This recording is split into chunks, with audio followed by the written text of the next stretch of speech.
Hello, friends. We're going to do something this is crazy what we're going to do in this video. Yeah, it's like so crazy. The thing we're going to suggest, I can't believe we're suggesting this on the ReWild University. But it channel. seriously works. Like 100% of the time it works. I feel like. Funny cat videos. Or whatever, you know. Funny horse videos. I watch funny horse videos. Yes. Or for some people like me, I just watch a horse video of some sort and that just... Why in the world would we promote watching funny horse videos? Well, here's why. There is a neuroanatomist. a neuroanatomist. That's a big title. Named Jill Bolte Taylor. And actually one of you turned us on to her. And we started watching some of her stuff and listening to her. This hill is slippery. Woo, we're on a hill. And she is a fascinating woman with a lot of insight into how the brain works. But something that really struck us was her 90-second rule. And to explain this, it's kind of complicated, but I'm going to try to simplify this out. The idea is basically that from the time a stimulus enters my senses and my brain perceives it and has a chemical reaction to it, to the time that those chemicals exit my system, in other words, they degrade quickly in my system, is about 90 seconds. An example to make it more concrete. Mirabelle, you come in and tell me I have a very funny looking nose. Yeah. Okay. And that stimulus comes in. I have a reaction. So some chemicals go off in my mind and I usually attach some thoughts then. So the chemicals go off and I immediately feel insulted. How could you say that to me? Then my mind starts to storytell, give some thoughts about it. And I make up, you don't have the right to say that. How old are you? And I'm your dad and blah, blah, blah, blah, blah, blah, blah.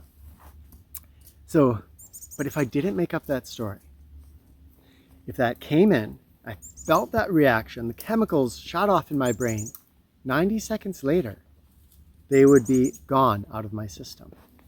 It's so amazing. Isn't it amazing? Yeah. Now, So I have amazing. the power, because basically what we're learning here is that I can only stay angry or frustrated or stressed out or whatever it is for 90 seconds. But obviously, that's not true. We can all stay angry for days, for a long time. Because we do the 90 seconds over and over and over again. So we keep thinking about it and getting irritated about it. And then once our 90 seconds is over, we don't finish it because we're still thinking about it. So we start another 90 seconds.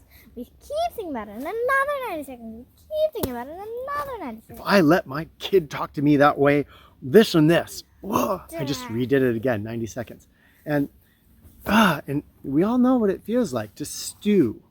It doesn't even have to be a consciously worded thought. It can just be, I'm kind of re-invoking that feeling over and over again. Exactly. And this is how we can prolong that 90-second cycle into days. And if you're like me, I would say you'd probably agree, we know what this is like because we do it ourselves. Totally. Where we keep it going much longer than 90 seconds. I should qualify this and say that for some of us, there's brain chemicals that are going off. You might have clinical depression or something else like that, where this 90-second rule isn't maybe as applicable to you. However, in mindfulness-based cognitive therapy, they are finding that this is really powerful, even for people with severe depression. So it's not as if this is worthless to try out. Exactly. The other thing, and yeah. If it doesn't work, then you just enjoyed some funny videos. That's right, yes. Because we will tie in those funny videos in a second. So the other aspect of this is to realize that what we're training our mind to do is to essentially redirect. Mm-hmm. And there's a part of our mind that really rebels against this. In fact, the part of our mind that likes to continue that 90 seconds really rebels. Yeah, a lot. Yeah. Like a lot. So I might be saying it is essential that I talk to Mirabelle about this and get this worked out, because otherwise she's going to grow up into a person that doesn't respect other people and this. And in that way, that part of my mind has made it so important that I pay attention to this, trying to get me to stay engaged with that part of my mind over and over and over by often inflating the importance of something. Now, there are some things. So a good example is, let's say someone you love has died. It's important to mourn, to experience that grief, to remember memories, to go through that process. So this is really a technique that you use for the things that your rational mind knows aren't really that important. Exactly. Yeah. The standard one is going down the road, somebody gives you the finger and flips you off. That is something that you have the choice to carry for the whole day, to be upset about it, or to release it and let it go. It had nothing to do with you. They could have been flipping off the person behind you. It might not even have been directed at you. And the flipping off had more to do with their internal state, their own frustrations about life, and you were a innocent bystander. Yeah. And so there's a lot of experiences like that. Even if it was consciously directed at me, it still may not be worthy of my constant attention, letting it ruin an entire day. So how do we actually apply this? How do we actually practice this? What we do is we watch 90 seconds of a funny video. And tell me, since we've been doing this, you've been working really hard on not being frustrated with your sister. Yeah. And let's say something she does kind of sets you off. You go and you watch 90 seconds of a video. What happens? Basically, I make up with her and then it's over. It's over. Yeah. And you can move on to going and playing again. Yeah.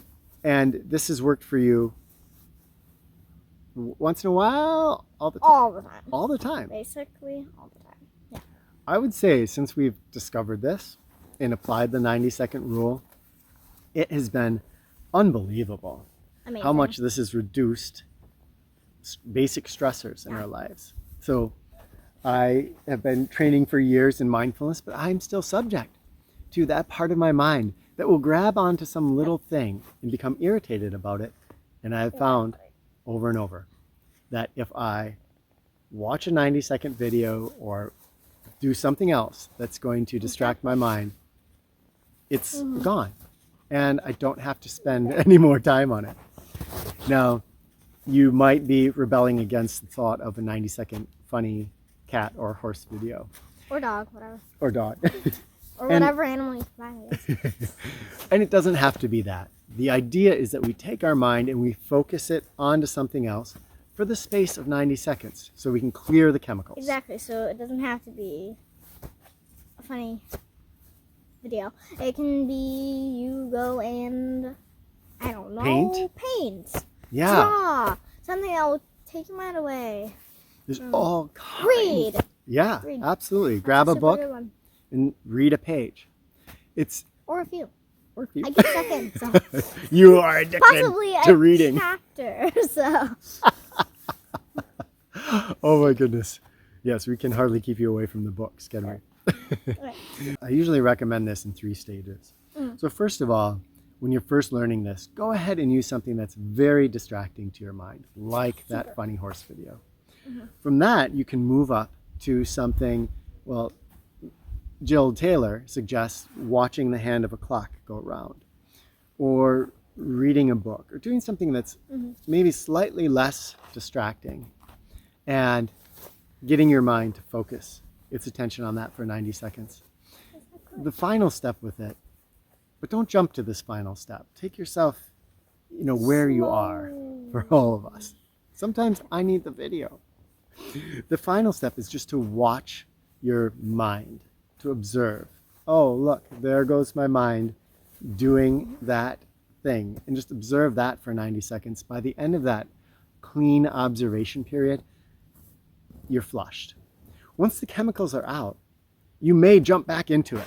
Whoa. That stimulus might come again. You know, the person walks into the room that sets you off before, and boom, it's set off again. But you start to learn that it only has that 90-second lifespan, and you can end it. And you practice it more and more, and then you're better at it. You get so good at it. Like any other skill, huh? Basically, yep.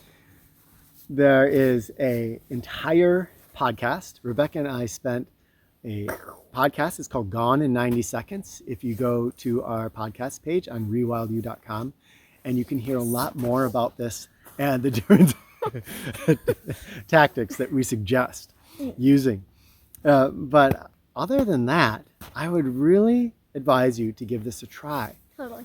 Pick things that irritate you, that are those kind of minor stressors, but that you can dwell on them for a long time. The next time your mind is fixed on one, use the 90 seconds and see what happens. Yeah. Tell us in the comments what your experiences are. Have you tried this before? And how effective do you find it? Make sure that you distract your mind. That's the key. You can't sit and kind of go 60 seconds and then think about it a little bit. Then you set yourself onto another 90 seconds. Do something that pulls your mind away for 90 seconds and see if you experience the same thing that we have with our family, which is your mind suddenly feeling clean again with a fresh start. Totally. All right, my friends. Can't wait to talk with you in the comments. Totally. And see you soon.